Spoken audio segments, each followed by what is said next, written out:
देखिए बिल्कुल रणनीति की बात करूं तो कल का मैच देखा था आपने? डिसअपॉइंटिंग बहुत ज़्यादा, नहीं। इंडिया इंग्लैंड वाला।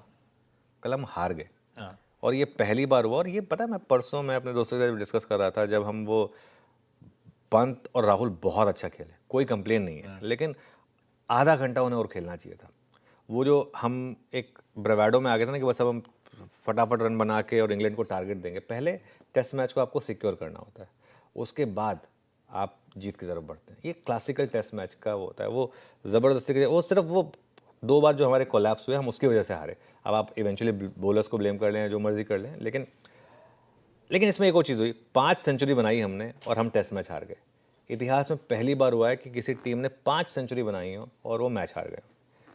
कल अगर आप कमेंट्री सुन रहे थे तो सब एक चीज़ कह रहे थे, और शुभमन गिल काफ़ी इनएक्सपीरियंस्ड है, टाइम लगेगा उन्हें ऑब्वियसली। वो गेम को चेज कर रहे थे, मतलब फील्डर नहीं था, जहाँ पे बॉल कैच ड्रॉप हुआ अगली बॉल पे फील्डर वहाँ आ जाता था। अब बैट्समैन अगली बार थोड़ा ना वहाँ बॉल मारेगा, तो वो भी समझ जाता था कि अभी इन्होंने मेरे यहाँ लगाया तो उसने वो शॉट नहीं खेला। तो ये दिक्कत कल थी। शुभमन कल पूरे टाइम वो ना गेम को चेज कर रहे थे, जैसे ही बॉल जिस तरफ गई फील्डर वहाँ लगा दिया, तो बैट्समैन ने दूसरी तरफ शॉट मार दिया। हमारी मार्केट में यही हो रहा है, आप चेज कर रहे हैं ना, वो दूसरी तरफ का मूव आ रहा है।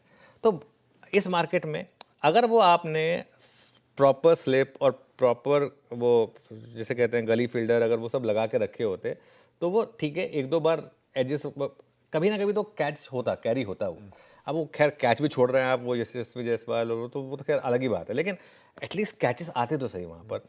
अब आप उसको हर बॉल पे अगर फील्डिंग चेंज करेंगे तो काम नहीं होगा। तो मार्केट में पोजिशनली लॉन्ग रहने पे पैसा बनाए। अगर आप इंट्राडे में मतलब अभी अगर आप हर 2-2 दिन में अगर अपनी पोजीशन बदलेंगे तब नहीं काम करेंगे। इंट्राडे में दोनों तरफ के मौके हैं, लेकिन अगर आप चेज करेंगे, फॉर एग्जांपल कल एक बार के लिए चलिए ठीक है चेज में पैसा बना, लेकिन अगर आप चाहेंगे कि नहीं बस मैं कल ही पैसा बनाऊंगा, तब दिक्कत होगी। अच्छा, हमने पिछले 2 दिनों में क्या 3-4 बातें करी हैं आशीष? देखो मैं थोड़ा सा आपको बता रहा हूँ, उसका रीज़न बताता हूँ मैं क्यों मैं इस पर आ रहा हूँ। परसों से हमने एक व्यू लिया कि ओएनजीसी, ऑयल इंडिया और डिफेंस में कल की बात हुई थी कि इनमें प्रॉफिट बुकिंग करिए। ओएनजीसी और ऑयल इंडिया में तो हमने इनफैक्ट परसों ही कहा था कि प्रॉफिट बुकिंग करिए, क्योंकि इन स्टॉक्स ने इवन हायर क्रूड के बाद चलना बंद कर दिया था। और डिफेंस में हमने कल के गैप अप में प्रॉफिट बुकिंग की बात की थी कि कल जो गैप अप हो रहा है उसमें आप प्रॉफिट बुकिंग करिए।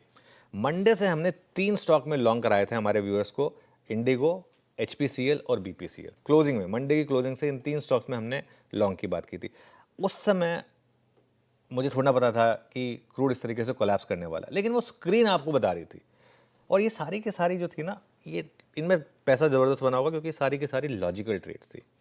दिक्कत पता है क्या है? लॉजिकल ट्रेड में पैसा आपका बनेगा अगर आप थोड़ी हिम्मत रखेंगे और 2-3 दिन रहेंगे उसमें। यहाँ पर हमारे यहाँ पर हो क्या गया है, हर किसी को 2 मिनट नूडल की तरह ट्रेडिंग करनी है। 2 मिनट में तो मैगी भी नहीं बनती, वो सिर्फ क्लेम करते हैं, तो ट्रेड तो कहाँ ही चलेगी।